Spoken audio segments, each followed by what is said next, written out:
Hello, thank you for joining us today. In this session, we'll be going over the AWS infrastructure for large-scale distributed machine learning training. My name is James John, and I'm a Senior Product Manager in Ec2, and I'm joined by Amar Raghav, a Senior Solutions Architect in Ec2. Let's get started. So machine learning has seemingly impacted every business and industry and has gone from being an aspirational technology to mainstream very quickly. For a while, the technology was limited to a few major tech companies and academic researchers who had the compute resources needed to develop ML applications. But things began to change when cloud computing offered the tools and compute resources needed and made it accessible to everyone. We are seeing customers in automotive, finance, retail, healthcare, and many more not only using ML for edge use cases, but it actually being a core part of their businesses. Because of that, we made it our mission to make machine learning accessible to all developers, regardless of their expertise level or experience. We want to make it easy for anyone to build intelligent applications. So we've grouped our ML capabilities into these three layers.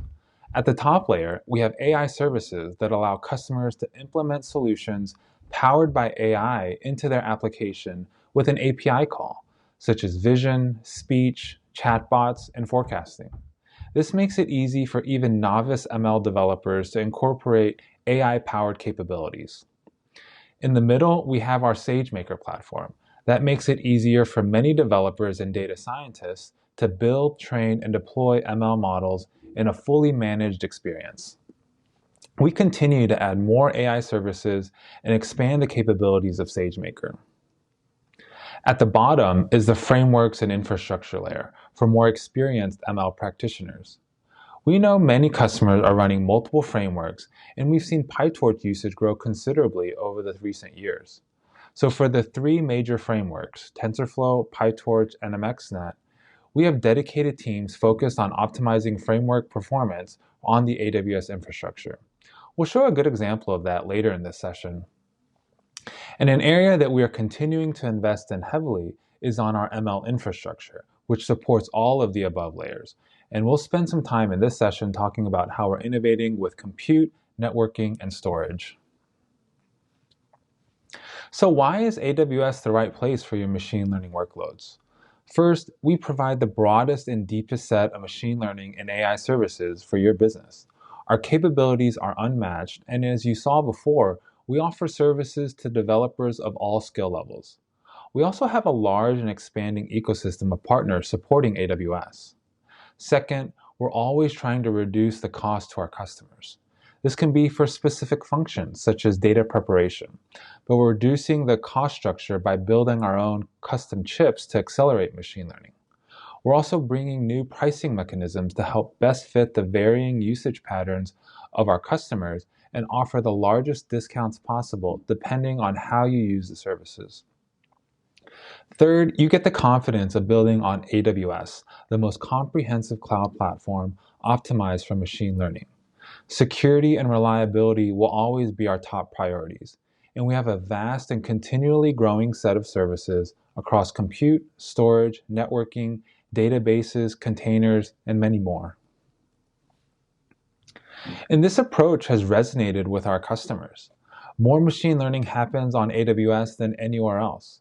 From the largest enterprises to the hottest startups, AWS has tens of thousands of ML customers that are building solutions that are core to their business.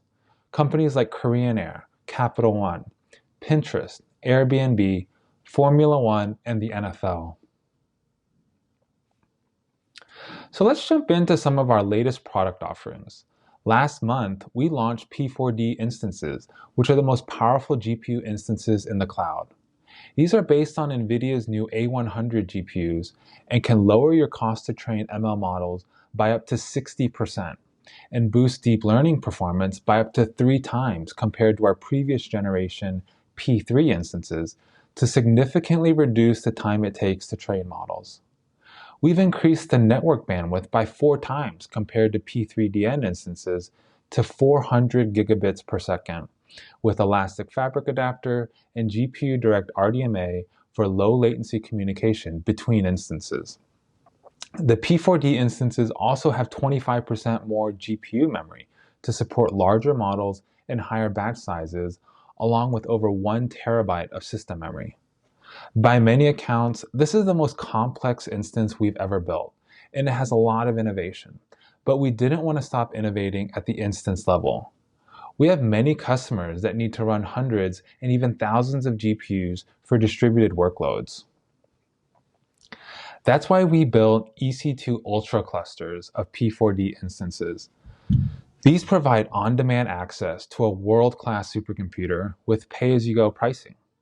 We aggregated over 4,000 A100 GPUs into a single room within our data center and installed fully non-blocking petabit scale network fabric to interconnect all of these instances. This allows each P4D node to have the full 400 gigabits per second bandwidth to every other node at the lowest latency possible. We also added FSX clusters co-located with the P4D racks to provide high throughput, low latency access to data storage. At the bottom, we zoom into 2 instances and show how data flows directly from the GPU to the network card and bypasses the CPU to reduce latency and provide better scaling efficiency, thanks to EFA and GPU Direct. And we're already hearing back from customers that have tried out the new P4D instances, like GE Healthcare, who saw a 2 to 3x reduction in processing times for their various medical imaging workloads. This has been super beneficial for their data scientists, as they are dealing with huge amounts of data to process and helps doctors make faster, more accurate diagnoses. For autonomous vehicle development, Toyota Research Institute saw an immediate 40% reduction in training times without any code optimizations for their object recognition models. They particularly benefited from the increased networking throughput as they scaled to dozens of instances to more quickly iterate, train, and deploy models into their test vehicles. Now let's take a look at the overall P family of instances. With P3, you get the flexibility of 1, 4, or 8 GPUs and is a great option for quick experimentation and prototyping. These have 16 gigabytes of memory per GPU and 10 to 25 gigabits per second of networking, and are more suited for smaller model training. In the middle, with P3DN, you get double the memory to 32 gigabytes and 100 gigabits per second of networking to tackle larger models and can be a good option for multi-node distributed training. On the right, our latest P4D instances will offer the highest performance, the most memory, and the lowest total cost for single node or multi-node training to take on some of the largest, most complex models. We put together a short video to help visualize the performance improvement of P4D over P3.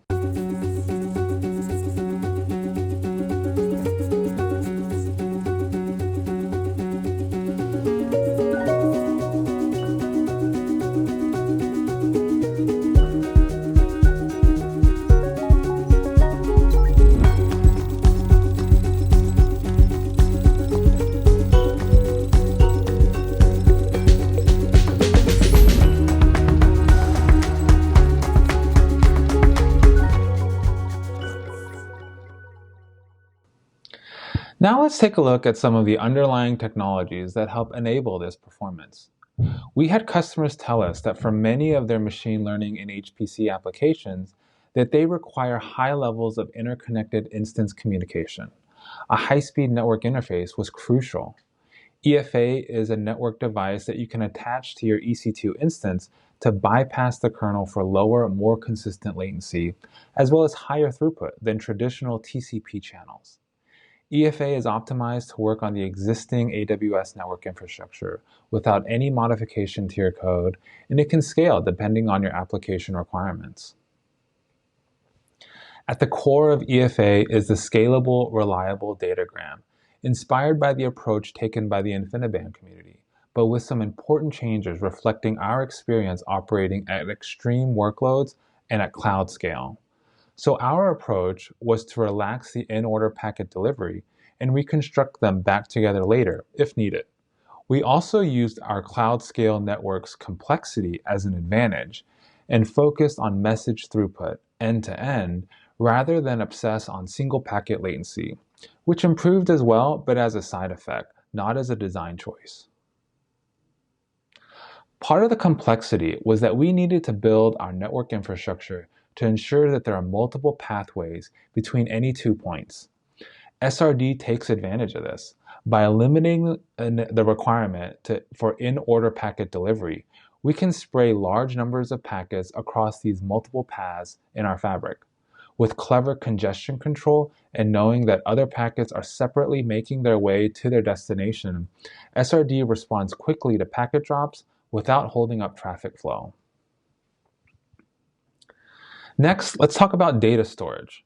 For ML training workloads, customers have told us how important it is to have high throughput of data into the multiple GPU nodes to ensure that they are fully utilized.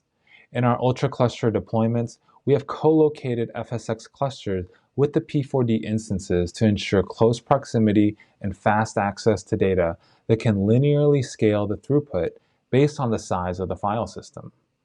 Amazon FSx for Lustre provides a fully managed Lustre file system that allows file-based applications to access hundreds of gigabytes per second of data, millions of IOPS, and sub-millisecond latencies. And many of our customers store data on S3, so FSx acts as a high-speed caching layer between S3 and the compute nodes to provide a fully managed parallel file system that can efficiently hydrate the nodes with data. It also allows for output data to be sent back to S3 for retention. So why do we need to train at large scale? For a while, ResNet 50 was the benchmark model to train and stress compute resources. But now we've been able to reduce that down to minutes. Over the last couple of years, BERT and its variants have emerged to push the compute and networking envelope, as it could take days to train, even with a considerable amount of GPU resources. More recently, language models from OpenAI with GPT-2 and GPT-3 are at the extreme end, needing massive amounts of compute. The trend has been clear that models are getting increasingly more complex with more parameters and larger data sets. A year ago, we shared some impressive results training the Mask RCNN model for instance segmentation using clusters of P3DN instances. Using 192 V100 GPUs, we were able to train the model in about 26 minutes. Now, 1 year later, we can beat that time to train using a third of the resources with only 64 V100 GPUs. And at 128 GPUs, still less than the original 192 from last year, we can cut the time in half to 12 minutes. This is a great example of the work our framework optimization teams are doing to continually provide better value of our AWS infrastructure without necessarily upgrading to the newest technologies. Also last year, we showed the massive scale at which we can run distributed training workloads while training BERT large with 340 million parameters. We went from 8 GPUs training in about a week to over 2,000 GPUs training in about an hour. This year, we took on a new challenge with a model called T5 that is a text-to-text transformer for natural language processing tasks like machine translation, document summarization, and question answering. This model increases the number of parameters by an order of magnitude over BERT large to 3 billion parameters. With the same 2,000 V100 GPUs that we trained BERT on last year, it took us over 12 days to train T5. But with the new P4D instances and 2,000 A100 GPUs, we cut the time in half to less than 6 days. But we've seen how this has played out before, and we're excited to see what our team can do to optimize this over the coming months. Now let's look at the overall accelerated compute portfolio targeting machine learning workloads. We think about these workloads as split between model training and inference to more efficiently match the workload requirements. For training, our P-family instances are best fit to support the requirements with the highest performant GPUs, the most memory, and fastest networking. However, there are some small-scale training workloads that can be cost-effective to run on G4DN as well. For inference, our Inf1 instances based on our custom-designed Inferentia accelerators will provide the lowest cost per inference in the cloud. We also recommend G4DN instances for inference workloads that want to leverage the NVIDIA ecosystem that includes their CUDA libraries and SDKs. We're constantly looking at options to help reduce costs for our customers. With the new P4D instances, we expect to reduce training costs by up to 60%, but we don't want to stop there. During this year's reInvent, we announced 2 new accelerators that we plan to add to our portfolio geared towards ML training workloads. The first is from Intel Habana with their Gaudi accelerator, which are specifically designed for ML training, and we expect to reduce costs by up to 40% over the current generation GPU instances. These should be available in the first half of 2021. The second is an AWS-designed accelerator called Trainium, and will offer the lowest cost to train in the cloud for deep learning models. This is a follow-on to our first ML chip that AWS designed called Inferentia, and will allow a connected experience with model training and deployment using the same Neuron SDK, and will be available in late 2021. These additions help bolster the most comprehensive portfolio of options for ML workloads in the cloud. Now it's time for a demo. Let me hand it off to Amr to show just how easy it is to spin up an Ultra Cluster. Thanks, James. Now we'll take a look at how Ec2 Ultra Clusters can be provisioned using managed services. Ec2 Ultra Clusters with FSx for Lustre is supported in AWS Batch, Amazon Elastic Container Service, and Amazon Elastic Kubernetes Service. I'm actually going to launch the demo now. We'll use EKS as the managed service layer, which will orchestrate our deep learning training job. And while it runs in the background, we'll discuss the architecture. At the end, we'll check the status of the job.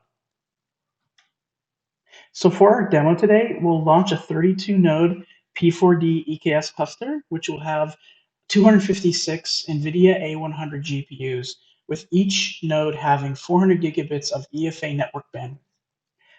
On each node, our pre-provisioned FSx for Lustre file system will have our BERT large training input files, which will be read by our training script.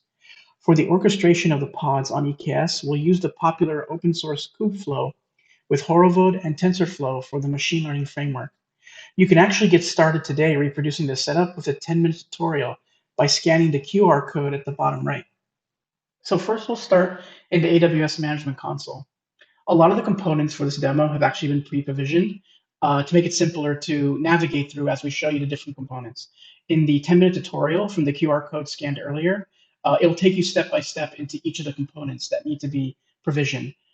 At first, we started with our VPC. And with our VPC, we actually have to create a private subnet. This private subnet has a larger IP CIDR range that will allow us to launch many more nodes in our Ec2 Ultra Cluster in a single AZ. So with this, we'll then navigate to the Ec2 service. And as I said, a lot of this has already been pre-provisioned. I've already created an auto-scaling group of our P4D nodes that we'll be using for this EKS cluster. We currently have 32 nodes up and running for the demo. The way we got this was that we instantiated our EKS cluster. We used the normal EKS-CTL utility to instantiate our EKS cluster. And if we actually navigate to EKS, we can see the Kubernetes service EKS cluster that we created. When creating the EKS cluster, you want to make sure that you create it initially without any node group. The reason for this is that we'll be utilizing a self-managed node group, which will launch our Ec2 Ultra Cluster. So when we configured this originally, this was originally configured without any specific node group. The way that this is achieved is by using a custom CloudFormation script, which again, the QR code scanned earlier will take you to the GitHub project where all of these assets are located. But essentially, we're loading a CloudFormation template that contains all of our topology for defining the cluster and then also defining the node group for which we're going to be launching our P4D nodes. So if we actually navigate to CloudFormation, we can see the stack that was deployed. So this EKS CTL Ferocious Mushroom is the one created by EKS CTL. This is the base EKS cluster that hosts our head node and all of the EKS specific components. This P4D EFA stack was the custom CloudFormation template that was used to actually stand up the self-managed node group for the P4D Ultra Cluster. So if we look at this, we can actually take a look at the resources that were deployed. Essentially, we are creating a node security group, the egress and ingress, as well as additional security and IAM policies to be able to launch this as an EKS self-managed node group. And so now we'll switch over to our coding environment and actually take a look at the EKS cluster. Actually, before we do that, one other additional component is the FSX for Lustre file system. So after the self-managed node group is deployed and the compute layer is set up, we can then go ahead and start the file system. So one file system has already been pre-provisioned here already, but I'll take you through creating a file system. So first you go to create file system and then select Amazon FSX for Lustre and then click on next. We'll give this a name, in my case, that. And we have different performance options for FSX for Lustre. For the purposes of this demo, we'll use a scratch file system so that obviously you can trash the FSX file system once the job completes. We'll use the maximum throughput per unit of storage, which is 200 megabytes per second per terabyte of storage. And in our case, we're going to create 2.4 terabytes of total FSX for Lustre storage. In this case, will give us a throughput capacity of 480 megabytes per second. We will launch this in our default VPC, and we will use the cluster shared node security group that was created earlier during the provisioning of our custom self-managed node group, and then also the EFA P4D EFA stack node group as well. This will allow communication between FSX and all of our compute nodes in our cluster. And we'll use the subnet that we created earlier, the large subnet that actually has all of our compute nodes. For the data repository import export, we're going to import data from S3. In my case, I have all of the BERT large data set sitting in my bucket here. And in my case, I'm just going to be using it as a read-only cache. So it will import that entire bucket.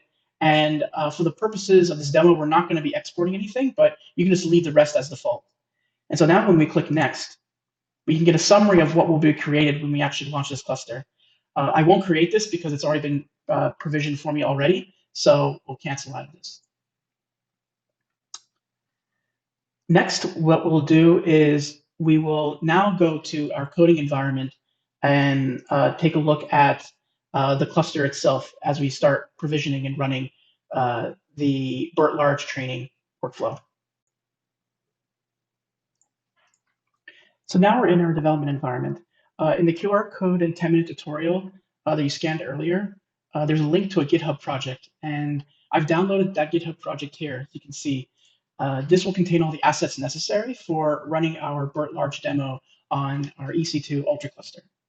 The first thing is that after all of our nodes have been provisioned, we should have our nodes in ready state. And if you get a list of nodes, you'll see that our 32 nodes, our 256 A100 GPUs have all been set to ready. Next, what we'll do is we'll take a look at our pod spec. So after you've set up your FSX for Lustre file system, we'll need to apply our pod spec for our FSX for Lustre file system. And so that is located in the directory here.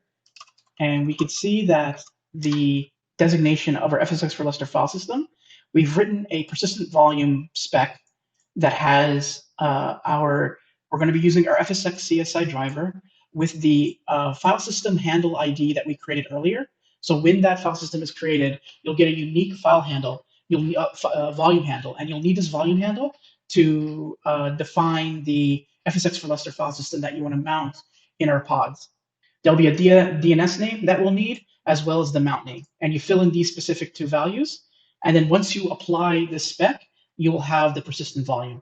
And then you create also the persistent volume claim, which will create the read-write mini claim to this persistent volume so that all of our pods within this EC2 cluster can read and write to that same endpoint. And that's what this claim will use. And we'll use this claim designation in our actual final pod spec when we go to launch our BERT training job. So with that complete, we can then take a look at some of the examples for running our BERT training job. So in that GitHub project, you'll find that the main BERT EFA example is the one that we'll actually be running. So if we take a look at that, we actually have it loaded here. The BERT training pod spec or MPI job spec is a Kubeflow MPI job that has a launcher. And this launcher basically utilizes a Docker image that has all of our components. Again, the GitHub project will include instructions on how to build this Docker image. You'll have this available within ECR, and you'll be able to pull from that as you launch the job. We define a couple of environment variables for performance optimizations, as well as our environment for loading EFA, as well as some additional libraries. But you can see here that we have a very common output spec for our MPI run job. Here we'll be launching with 256 processes. This is our 256 GPUs in our total Horovod network. And we'll be launching with the BERT run pre-training Python script. And in fact, this is the same Python script that's actually provided in the NVIDIA Deep Learning Examples repo. The input and evaluation directories are all defined ahead of time using that same script, as well as the common parameters for running BERT pre-training for this Kubernetes cluster. Next, we'll specify our volume claim. As you notice, we have FSX mounted. That was the FSX file system and persistent volume claim that we defined earlier in our environment. And so we also have those defined within our spec. And then finally, we define our worker. And in our workers, we have 32 replicas because we're going to have 32 workers each with 8 NVIDIA A100 GPUs. This encompasses our Ec2 Ultra Cluster. We'll be pulling again our Docker image that we created for our BERT large pre-training workflow, and we'll pass in our FSX for Lustre file system. Additionally, we need to pass our 4 EFA devices into our pods. The reason for that is that the EFA InfiniBand device sits on the host, and we need to be able to expose those devices into the pods in order for our libfabric OpenMPI libraries within our Docker container to be able to access those devices. And so we create the path for those EFA InfiniBand devices into our pods. We'll be requesting 8 NVIDIA GPUs, and we'll be mounting those individual EFA devices. Now, with this complete pod spec, we can actually go ahead and launch our job. However, we actually have one already running. So if we look at Git pods, we can see that once we've submitted that job, we'll get a launcher pod, and then we'll get our 32 worker pods, and we can see them running as well. So if we actually take a look at our current status of the launcher pod, we can monitor the job in real time. And we're going to see all of the startup details and verbosity. And then we can actually start seeing the job is currently training. And we can see with our 256 NVIDIA A100 GPUs, we are getting about, looks to me, around 84,000 or so sequences per second. So this provides a very scalable way to run your BERT large training workflows. This will allow you to monitor jobs that I said in real time. And You can write the data back to S3 when the job completes. But this is basically the overview of how to run on an EC2 Ultra Cluster using Elastic Kubernetes Service. I'll send it now back to James to close out the talk. And if you have any questions, please reach out to me or James. Again, the QR code in the beginning of the presentation has a link to all of this to get started with running on EKS using EC2 Ultra Clusters. Thank you very much. Thanks, Amr, and thanks to all of you for spending your time with us today. We hope you have a great remainder to reInvent 2020. Please fill out the session survey when you get a chance.